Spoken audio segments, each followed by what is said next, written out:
April 5, 1945. The jagged ridges of the Apennine Mountains in northern Italy lay shrouded in a freezing pre-dawn darkness. High upon the rocky slopes of Mount Folgorito, a German sergeant belonging to the 232nd Fusilier Battalion stood his watch. The air was thin and biting, carrying the scent of damp shale pine and the distant metallic exhaust of a war that had ground to a bloody stalemate. He stared into the dark valley below his position. He had held this exact piece of high ground for months. He had memorized every conceivable approach the Americans could possibly use. The primary trails were heavily mined, zeroed in by pre-planned mortar barrages and covered by overlapping fields of interlocking machine gun fire. The western flank of his position was completely unguarded because it did not need to be guarded. It was a sheer 3,000-foot vertical drop of jagged granite and loose scree. By every established law of military reason, human physiology, and tactical doctrine, no soldier carrying combat equipment could scale that cliff. The German maps issued by the High Command explicitly marked the western face as completely impassable. Then the sergeant heard a faint scrape of metal against stone directly behind him. He turned his head and peered into the gloom, only to see the silhouettes of heavily armed men pulling themselves over the lip of the impossible cliff. In exactly 32 minutes, the western anchor of the formidable Gothic line would completely collapse.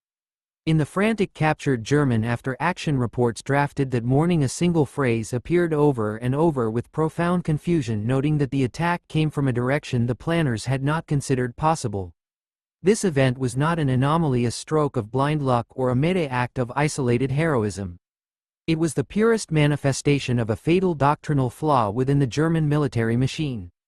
This is a forensic audit of the most repeated tactical mistake made by the German army during the Second World War, and the quiet, deeply ingrained American tactical reality that consistently put American platoons precisely where no map on Earth said they could ever be. To comprehend the absolute shock experienced by the German infantrymen, one must first examine the intellectual foundation of the German General Staff, known as the Generalstab. By the outbreak of the war in 1939, the German military was arguably the most highly trained, theoretically advanced, and deeply professional army on the planet. Their officers were heavily educated in the Prussian military tradition, studying the rigorous campaigns of Karl von Clausewitz, Helmuth von Moltke, and Alfred von Schlieffen. The German operational doctrine heavily relied on the scientific analysis of topography. The mapping of the European continent was a meticulous, exact science. The German cartographers categorized every square kilometer of terrain into rigid geometric certainties based on mechanical and physical limits. A slope exceeding a specific degree of elevation was calculated to be unpassierbar, which translates directly to impassable. A valley containing a specific density of mud, a river flowing at a specific velocity, or a forest with a specific density of timber were all strictly classified according to whether a motorized infantry column or a panzer division could traverse them. This scientific rigidity became a fatal vulnerability. The German High Command, sitting in their concrete bunkers miles behind the front lines, trusted the maps absolutely. Once a specific geographic sector was marked impassable, the German commanders deployed minimal to no troops to defend it. They believed with absolute certainty that the terrain itself would serve as an impenetrable fortress. They allocated their precious reserves, their heavy 88mm anti-tank guns, and their elite infantry battalions exclusively to the established road networks, the open valleys, and the predictable avenues of approach. They built a defensive doctrine based entirely on the assumption that the enemy would act logically, conventionally, and within the exact same topographical constraints that the German army respected.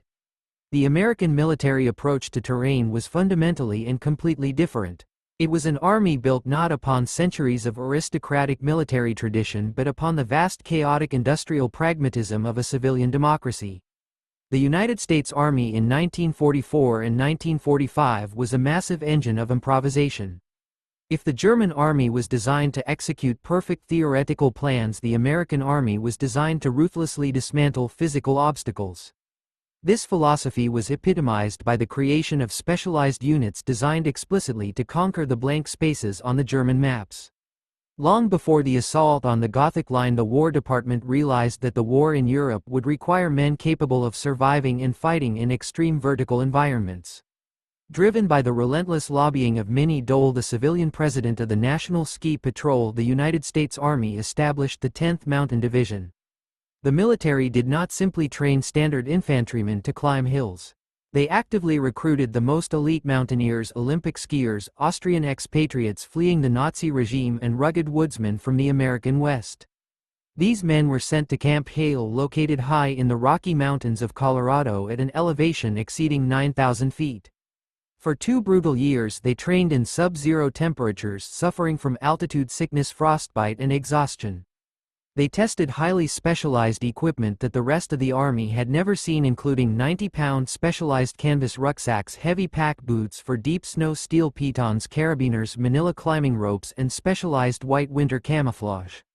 They learned to fire their heavy M1 Garand rifles, which had been stripped of standard oil and coated in freezing grease to prevent jamming in the extreme cold.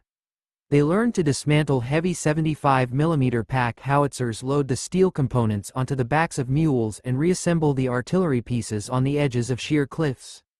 They were completely redefining the parameters of human mobility in combat. The ultimate validation of this grueling training occurred in the frozen Apennine Mountains in February of 1945, prior to the massive spring offensive. The Allied advance in Italy had been completely stalled for months by a heavily fortified ridge system dominated by Mount Belvedere and Riva Ridge.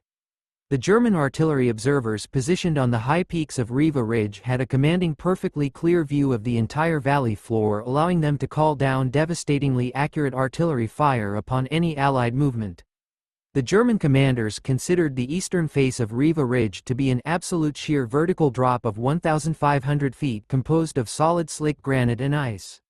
Relying entirely on their topographical maps, they deemed the eastern face unscalable and stationed only a skeleton crew of observers on the summit, directing their main defensive battalions toward the gentle sloping approaches. On the frigid pitch-black night of February the 18th, the men of the 86th Mountain Infantry Regiment, part of the 10th Mountain Division, began their ascent up the sheer eastern face. The climb was an exercise in absolute agonizing discipline. The American mountaineers climbed in total silence. They were ordered to carry their weapons unloaded without a round chambered to guarantee that an accidental discharge caused by a slip or a fall would not alert the German sentries above. They hammered steel pitons into the freezing rock using heavy canvas muffled hammers, slowly, agonizingly pulling themselves up the vertical ice for hours in the freezing darkness. When they finally breached the summit just before dawn, the German defenders were completely overwhelmed and entirely bewildered. The ensuing German counterattacks were disorganized and frantic, largely because the German battalion commanders positioned in the rear could not mentally process the frantic radio reports. They literally could not believe that an entire American mountain regiment had materialized on top of a peak that their most accurate maps explicitly stated was physically impossible to reach. This absolute disregard for the German definition of impossible terrain was repeated just months later, resulting in the total collapse of the Western Gothic Line. The assault on Mount Folgorito and the adjacent peaks, known collectively as the Florida Hills, was assigned to the 442nd Regimental Combat Team. This unit was completely unique, operating under circumstances unlike any other regiment in the entire history of the United States military.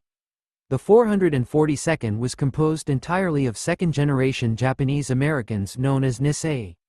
Following the Japanese attack on Pearl Harbor, the United States government had authorized Executive Order 9066, resulting in the forced relocation and incarceration of over 120,000 Japanese Americans in bleak, desolate internment camps surrounded by barbed wire and armed guards in places like Manzanar and Rower. Despite their families being unjustly imprisoned behind barbed wire, thousands of young Nisei men volunteered for combat duty, driven by an absolute, desperate and burning desire to prove their unwavering loyalty and their undeniable identity as Americans. They fought with a ferocity and a relentless determination that became legendary, resulting in the 442nd becoming the most highly decorated unit for its size and length of service in the entire history of the United States military. Their motto was "Go for broke," a Hawaiian gambling term meaning to risk absolutely everything on a single throw of the dice. When the 442nd was attached to the 92nd Infantry Division in Italy, they were tasked with breaking a stalemate that had frozen the Allied armies in the mountains for over 6 months. General Mark Clark, the commander of the Allied forces, desperately needed a breakthrough to push into the Po Valley. The German defenders of the 232nd Fusilier Battalion were heavily entrenched in reinforced bunkers perfectly sited to annihilate any frontal assault up the valleys. The American battle plan completely discarded the concept of a frontal valley assault. Instead, the Nisei soldiers would execute a flanking maneuver over the jagged peaks of the mountains, a route the Germans had completely dismissed. On the night of April 4th, the men of the 442nd began a grueling, agonizing night march. They had to ascend over 3,000 vertical feet through incredibly dense brush, loose crumbling shale, and steep rocky ravines. The physical exertion required was immense, but the tactical necessity for absolute silence was even greater. The Nisei soldiers taped all of their metal equipment, they taped the swinging rings on their canteens, they muffled their dog tags, and they communicated solely through hand signals and physical touch in the pitch-black darkness. Men slipped and fell on the treacherous loose rocks, suffering severe injuries in the dark, but they refused to cry out or make a sound, knowing that a single scream echoing through the silent mountain air would instantly alert the German mortar teams and condemn the entire regiment to death. They climbed through the freezing night, systematically bypassing the primary German kill zones, the heavily mined trails, and the pre-planned artillery coordinates. When dawn finally broke on April 5th, the Nisei soldiers had successfully positioned themselves directly above and behind the primary German defensive positions on Mount Folgorito. The assault was fast, violent, and overwhelmingly decisive. The German defenders, who had spent 6 months fortifying their positions against a valley attack, were suddenly taking heavy, accurate enfilading fire from the exact direction they believed was protected by the laws of nature. The entire western anchor of the Gothic Line, a heavily engineered defensive network that had successfully halted the combined might of the Allied armies for half a year, completely collapsed in a mere 32 minutes of brutal close-quarters combat. The German prisoners taken that morning were completely disoriented, utterly shocked that an entire combat regiment had traversed a sheer vertical mountain in complete darkness. The complete systemic breakdown of German tactical intelligence regarding American mobility was not merely restricted to the extreme vertical environments of the Italian Alps. It was a deeply pervasive flaw that infected the highest levels of the German strategic command, leading to catastrophic defeats across the entire European theater. One must examine the brutal, chaotic hedgerow country of Normandy during the desperate late summer of 1944 to see this exact same cognitive failure play out on an operational scale. In August of 1944, Adolf Hitler desperately ordered a massive concentrated armored counterattack westward toward the town of Mortain.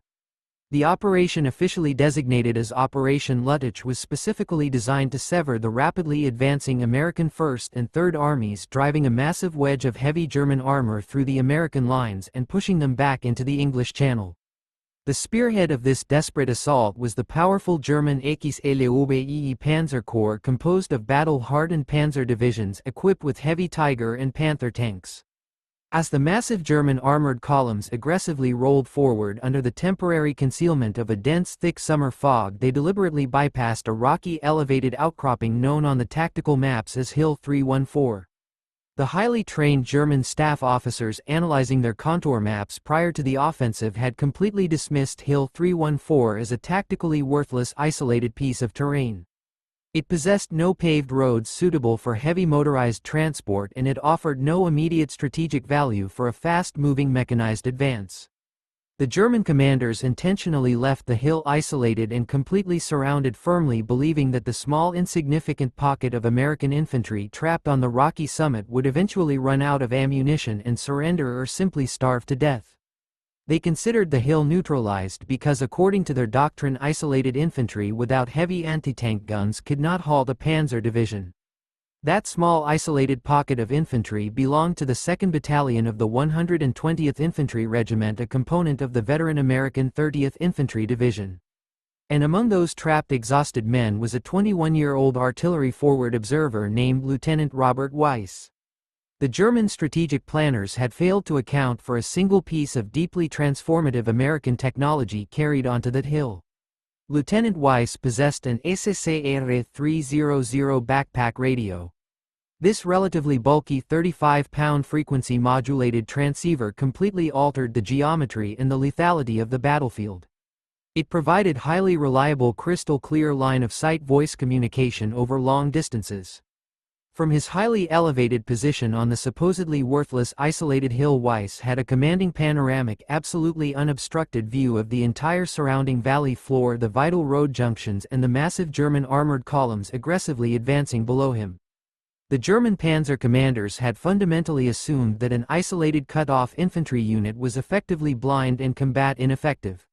They did not realize that the 21-year-old lieutenant sitting on the rocks above them was acting as the direct real-time eyes for the entire massive artillery complement of the American 7th Corps. As the fog finally began to lift, exposing the German armor, Weiss began quietly whispering complex alphanumeric coordinates into his heavy rubberized radio handset. Within a matter of minutes, the sky directly above the German panzer formations was violently torn apart. Weiss utilized his radio link to call down continuous devastating time-on-target barrages. This was a highly advanced mathematical artillery technique where multiple heavy American artillery battalions located miles away in different sectors synchronized their firing solutions so that hundreds of massive high-explosive shells traveling through the air at different trajectories all impacted the exact same target location at the exact same split second. The destructive power was absolute. Weiss continuously directed the heavy artillery fire utilizing highly lethal variable time fuses that utilized miniature radar transceivers in the nose of the shell to detonate the high explosives directly in the air above the open-top German half-tracks and the vulnerable supply trucks, showering the unprotected German infantry and the engine decks of the panzers with millions of jagged lethal fragments of steel shrapnel. He called down massive concentrations of blinding white phosphorus and heavy high-explosive shells, turning the primary German avenue of advance into a burning mechanized graveyard. For 5 brutal days, the elite German Panzer Corps continuously attempted to aggressively maneuver through the valley to execute their strategic objective, but every single time they massed their armored formations for a coordinated attack, the young lieutenant sitting on the rocky hill that the German mapmakers had confidently classified as completely irrelevant called down a highly localized, precise apocalypse. The massive German counterattack was utterly, completely and violently broken not by a massive symmetrical armored confrontation on an open plain but by a single American observer sitting on a piece of terrain that the rigid German doctrine had failed to properly evaluate. The German panzer commanders were infuriated and fundamentally confused by the relentless accuracy of the American artillery, completely unable to comprehend how their movements were being so perfectly tracked from a position they had mathematically eliminated from their strategic equation. This continuous systematic failure to properly anticipate American mobility, tactical flexibility, and absolute disregard for conventional boundaries was a recurring nightmare for the German military across the entire continent. It was repeatedly demonstrated by the intense, highly decentralized initiative of the American Non-Commissioned Officer Corps. The American command structure deliberately empowered young sergeants and squad leaders to make instantaneous tactical decisions without requiring prior authorization from a distant general staff. Consider the highly documented operational realities of the American pushes through the dense concrete fortifications of the West Wall, commonly known as the Siegfried Line. The German engineers had constructed thousands of reinforced concrete pillboxes heavily protected by thousands of steel-reinforced concrete pyramids known as dragon's teeth, designed specifically to halt heavy armor and funnel the advancing American infantry into perfectly surveyed interlocking kill zones. The German tactical maps designated the heavily flooded marshlands, the thick dense minefields, and the steep muddy adjoining ravines as perfectly secure impenetrable flanks. The German commanding officers sitting comfortably in their deep reinforced subterranean bunkers calculated mathematically that the thick viscous mud, the freezing temperatures, and the tangle of shattered timber in the ravines would physically exhaust and permanently mire any unsupported infantry attempting to bypass the heavily defended main roads. They expected the Americans to attack exactly where the German machine guns were pointing. But they had not calculated for the sheer bloody-minded endurance and the ruthless problem-solving capability of a civilian soldier handed a complex tactical problem. Countless American sergeants, men who had been mechanics, farmers, or clerks just years prior, completely rewrote the defensive assumptions of the German sector within a matter of hours.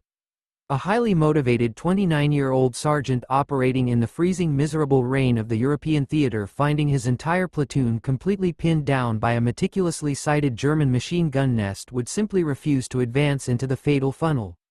Instead of waiting for high command authorization or calling for a massive costly armored assault, he would systematically personally reconnoiter the supposedly impassable flooded ravine. He would organize his tired freezing men into small decentralized crawling teams.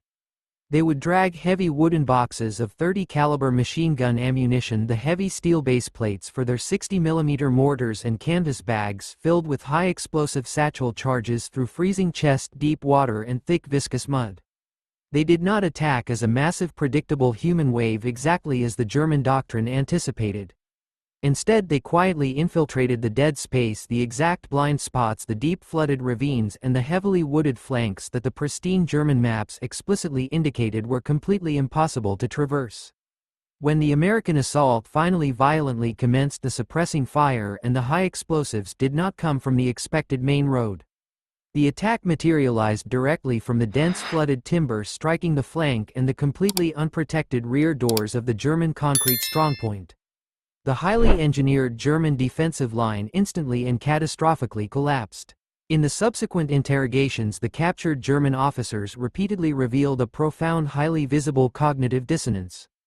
They simply could not understand why the American forces had continuously chosen the absolute most difficult, agonizing, freezing, and physically demanding path of resistance when all established European military doctrine dictated a more conventional, logical, and predictable approach. This institutional blindness reached the absolute highest echelons of the German strategic command structure. Field Marshal Erwin Rommel, the legendary, highly respected Desert Fox, was personally tasked by Adolf Hitler with defending the entire Atlantic coast of France against the inevitable massive Allied amphibious invasion. Rommel intimately understood the crushing, overwhelming superiority of American industrial production and the absolute dominance of Allied air power.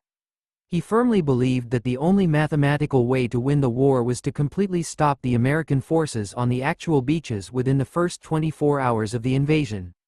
To accomplish this, he oversaw the construction of the Atlantic Wall, a massive, incredibly dense static defense network composed of literally millions of buried landmines, jagged steel underwater obstacles, concrete artillery pillboxes, and deliberately flooded coastal fields designed to drown airborne infantry.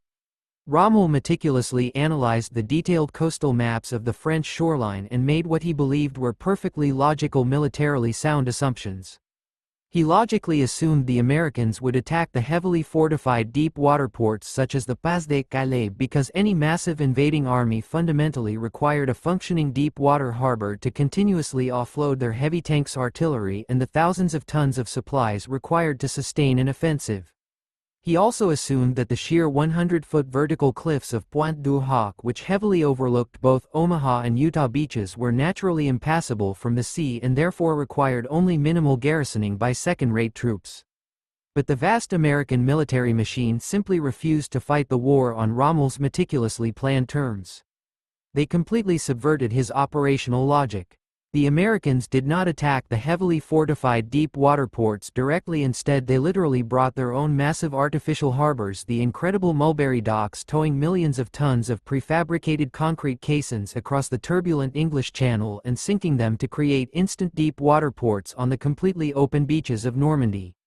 Furthermore, the American commanders absolutely did not avoid the incredibly dangerous sheer vertical cliffs of Pointe du Hoc. Instead, the men of the 2nd Ranger Battalion, specifically equipped with experimental rocket-propelled steel grappling hooks, heavy magnesium ladders, and specialized toggle ropes, deliberately landed their small wooden assault craft directly at the base of the sheer cliffs. Under heavy plunging enemy machine gun fire and showers of hand grenades, the Rangers violently scaled the 100-foot vertical cliff face, completely surprising, overwhelming, and neutralizing the German coastal artillery positions that were heavily threatening the entire invasion fleet. Rommel, like so many of his rigid, highly educated contemporaries on the general staff, had profoundly failed to realize that the fundamental American tactical doctrine was entirely different from the established European tradition. The German army was a rigid, highly disciplined machine that executed highly complex, theoretically perfect plans from the top down, expecting total compliance from the terrain and the enemy. The American army was inherently decentralized, deeply chaotic, highly mechanized, and intensely ruthlessly pragmatic. If a main road was heavily blocked by enemy fire, they did not sit and wait for updated orders from a distant general to clear it. They simply drove their massive heavy transport trucks, their heavily armored bulldozer tanks, and their Sherman tanks equipped with raw steel tusks directly through the ancient thick earthen hedgerows and across the muddy fields, completely creating their own road network. If a mountain peak was officially deemed completely unscalable by the High Command, they recruited civilian mountaineers, Olympic skiers, and marginalized citizens seeking to prove their loyalty to climb it in the freezing pitch-black night. The exact German word unbegreiflich, which translates roughly to incomprehensible, inconceivable, or completely baffling, echoes through history for a very specific reason. In the thousands upon thousands of pages of captured internal German after-action reports, the highly classified operational summaries, and the exhaustive post-war interrogation transcripts conducted by Allied intelligence officers, this single powerful word appears with startling, alarming frequency. The German officers sitting defeated behind the barbed wire in the prisoner of war camps at the end of the devastating conflict were highly educated, deeply professional career soldiers. They had exhaustively studied the brilliant campaigns of Frederick the Great and the complex maneuvers of Napoleon Bonaparte. They had spent years attending the prestigious elite Kriegsakademie in Berlin. They possessed an encyclopedic knowledge of the precise theoretical limits of human physical endurance, the exact fuel consumption rates of heavy armored vehicles, and the maximum effective ballistic range of every single artillery piece deployed on the European continent. Yet despite all of their profound military education and theoretical brilliance, they were repeatedly, consistently, and violently defeated by an improvised army composed of civilian draftees, farm boys from rural Iowa, school teachers from small towns in Ohio, and auto factory workers from the assembly lines of Detroit. The ultimate tragedy of the German military machine was fundamentally a tragedy of an incredibly rigid, highly structured imagination. When the German staff officers looked at a topographical map, they saw absolute, undeniable boundaries. They saw deep, fast-flowing rivers that simply could not be crossed without the deployment of massive, highly vulnerable, heavy pontoon bridging equipment. They saw jagged, steep mountains that mathematically could not be climbed in the dead of winter by heavily armed men. They saw dense, dark forests that were theoretically too thick and impassable for any heavy mechanized movement. They planned their entire global war around the absolute certainty of those geographic limitations. The American combat soldier, however, looked at the exact same topographical map and saw absolutely nothing but a series of temporary physical obstacles waiting to be violently dismantled. The immense, staggering power of the American industrial base provided the combat units with an absolutely endless, continuous supply of heavy mechanized bulldozers, massive quantities of high explosives, highly portable prefabricated Bailey bridges, and incredibly specialized climbing equipment that allowed the American combat engineers and the frontline infantry to simply aggressively alter the actual physical geography of the European battlefield to suit their immediate tactical needs. But the heavy machinery, the high explosives, and the specialized equipment alone did not break the German maps. It was the fundamental, deeply ingrained independent mindset of the American infantrymen that ultimately shattered the German defensive doctrine. The deeply decentralized American command structure actively encouraged and heavily relied upon a 21-year-old lieutenant armed with a heavy backpack radio or a 29-year-old sergeant armed with a canvas bag full of high explosives to completely, violently, and instantly derail the complex strategic planning of a highly decorated German general. The German army strictly expected to fight a highly symmetrical, logical war against a rational opponent who deeply respected the exact same tactical rules, the same logistical constraints, and the exact same topographical boundaries that they themselves held sacred. Instead, they found themselves completely trapped, fighting a relentless, continuous, chaotic series of terrifying, highly localized ambushes and massive assaults that seemingly came from the completely empty void, from the blank, uncharted spaces on their pristine maps. They were constantly hit from the sky by airborne infantry, from the sheer vertical cliffs by specialized mountaineers, and from the deeply flooded, impassable ravines by exhausted, freezing infantrymen who refused to stop crawling. The brutal, lightning-fast attack on Mount Folgorito was absolutely not an isolated, chaotic incident of exceptional individual bravery. It was the absolute, purest, most lethal expression of the underlying American tactical philosophy of total geographic domination. By the time the German sergeant standing his cold lonely watch on the freezing peaks of the Gothic line fully realized that the exhausted determined men of the 442nd Regimental Combat Team were actually physically pulling themselves over the lip of the impossible cliff, the entire war was already mathematically and practically lost for the German Empire. The highly detailed topographical maps the German officers had so carefully memorized, the precise interlocking sightlines they had so meticulously calculated, and the supposedly impenetrable natural terrain they had so deeply and foolishly trusted had all been rendered completely and violently obsolete. The American military forces had not simply outgunned or outmaneuvered the German army, they had systematically, completely and ruthlessly invalidated the very fundamental laws of military reason upon which the German High Command had built their entire empire of conquest. They consistently brutally attacked from the total void, from the absolute blank white spaces on the map, leaving the highly trained, deeply professional soldiers of the mighty Wehrmacht staring blindly into the freezing darkness, absolutely baffled, deeply terrified, and completely comprehensively overwhelmed by a relentless enemy that simply violently refused to ever acknowledge the word impossible.